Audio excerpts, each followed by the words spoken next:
Blinken's China trip brings little hope on easing tension. Youth unemployment in China reaches 20.8%. Shanghai marriage registrations hit their lowest point since 1985. Temu is suspected of supporting companies involved in Uighur forced labor. It's a strategy.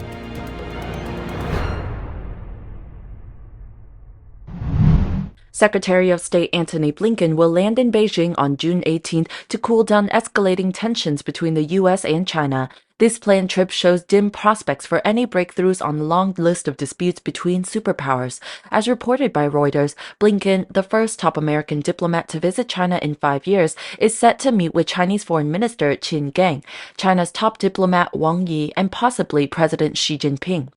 It will be a trip also closely followed by the rest of the world, since any escalation between the world's two biggest economies could have worldwide repercussions on everything from financial markets to trade routes and practices and global supply chains. The main goal of Blinken's trip will be to try and re-establish senior-level communication channels with the Chinese counterparts, including between the U.S. and Chinese militaries, to manage the intense competition between the two countries.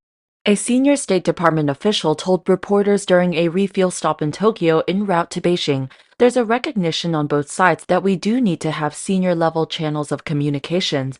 The official added that we are at an important point in the relationship where I think reducing the risk of miscalculation, or as our Chinese friends often say, stopping the downward spiral in the relationship, is something that's important. Before departing from Washington, Blinken explained the trip's three major goals: establishing mechanisms for crisis management, advancing U.S. and allies' interests, and speaking directly about related concerns, and exploring areas of potential cooperation. Blinken said, "If we want to make sure, as we do, that the competition that we have with China doesn't veer into conflict, the place you start is with communicating." Despite the high-profile nature of the trip, senior U.S. officials have downplayed any expectations of much progress. Jake Colvin, the president of the National Foreign Trade Council, which represents multinational businesses, said that the two nations' relations, especially economically, have become so dismal that any sign of progress is welcome. However, he added, expectations are low for any sort of a breakthrough. Wendy Cutler, a former diplomat and trade negotiator who is now a vice president at the Asia Society Policy Institute, said the two countries might announce some small steps forward at the end of the meetings. Echoing Colvin's opinions, Cutler said, "I'm not expecting any breakthroughs, particularly on the economic front." She added, "Neither side will want to be smiling."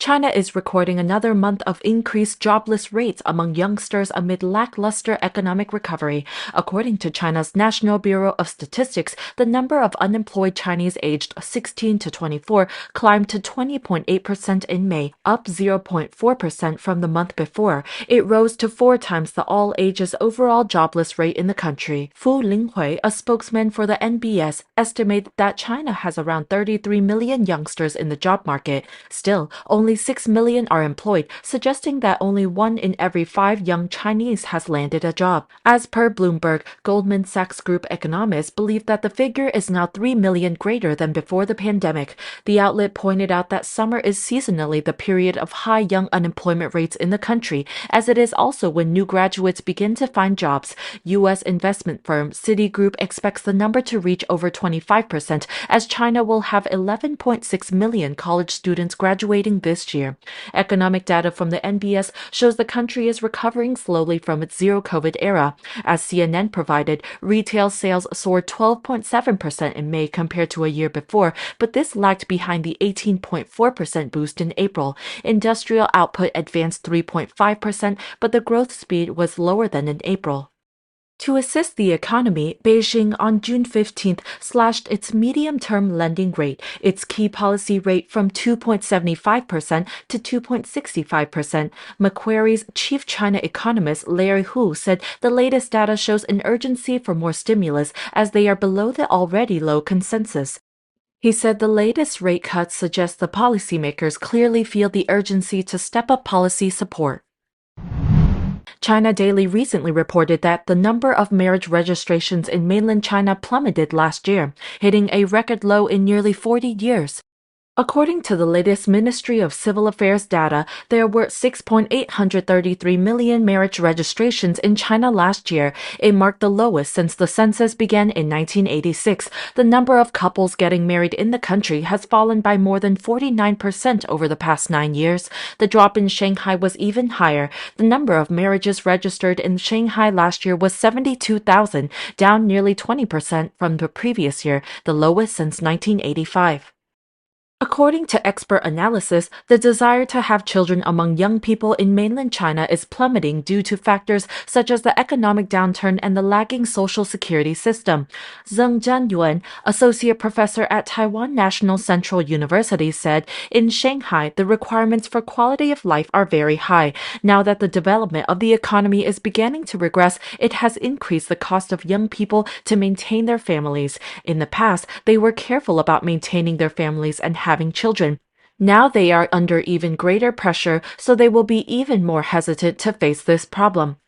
Wang, a Shanghai resident, said that younger generations who have seen their parents' hardships become full of fear for the future and don't want to repeat the same mistakes. He said, 在上海生活压力实在太大，年轻人不想结婚已经成常态，因为本身独生子女一代，他们看见父辈养活一个孩子这么辛劳，他们心中就有种害怕。现在生活成本这么高，我今天做一天工作还不知道明天有没有做，生了小孩我怎么对他负责？ Wang also believes that the social security system has serious problems. 关键是社会保障问题，生一个病住个院，算上百万正常的。如果一家有一个人生病住院，所有存款给你洗零了。医保没用，小孩子上学各种培养的费用，从出生到大学毕业，少说也要500万。他们从小到大亲眼目睹了这些事情，他们所以更不愿意生小孩。Technology company Ultra has developed an artificial intelligence-powered tool to help analysts identify Chinese-origin products on the Temu platform that use forced labor, possibly from Uighur people. Ram Ben-seon, founder and CEO of Ultra, said, "We are looking at Temu from the perspective of the Forced Labor Prevention Act. I'm quite confident that illicit elements can find themselves going through this platform into the market, so it's time to demand accountability." Ben-seon's company created the program Publican to collect and analyze shipping data to find products with potential fraud problems. Ultra found that products selling on Temu often came with untraceable company information, but when compared with similar products on a similar Chinese platform Pinduoduo, it found that these products came from companies in Xinjiang. These companies are located quite close to the Uyghur detention centers. He said, "My conclusion is that these products are possibly or very likely associated with or linked to shops either from Xinjiang or manufactured in Xinjiang, and that in itself is a violation of trade policies." Ben Xian thinks Temu could be a way to bypass the Uyghur Forced Labor Prevention Act, which establishes standards for rejecting shipments manufactured wholly or in parts of the Xinjiang Uyghur Autonomous Region in China. Temu apps developed by China-based PDD Holdings Incorporated enjoy over 50 million downloads. It is the second most used digital marketplace in the U.S. after Amazon. Temu provides clothes, groceries, and other products at unusually low prices. Ben Xian identified Temu as a potential source of fraud after looking at the prices of the products he claimed were unreasonable. Ben Xian explains, "I believe that if something is too good to be true or too cheap to be available, there is a reason behind it. I wanted to see if we would be able to utilize our technology to understand what's happening here, and what was very visible at the get-go is this is something that was designed to hide the identity of products." He added, "The bigger picture here, the bigger story here, is that Temu is intentionally exploiting and undermining the U.S. economy and trade policies." He stressed, "This is by design." These goods are so cheap that, as he said, under de minimis there are no duties or tax associates, therefore no inspection. Typically, shipments under $800 would pass unchecked, potentially allowing Chinese companies selling directly to consumers to bypass UFLPA. This vulnerability is known as de minimis. Ben Xian said, "This is why we have taken upon this task to bring it to the attention of both consumers and regulators that it's not coincidence, it's a strategy." Temu did not respond to the request for comment on this issue.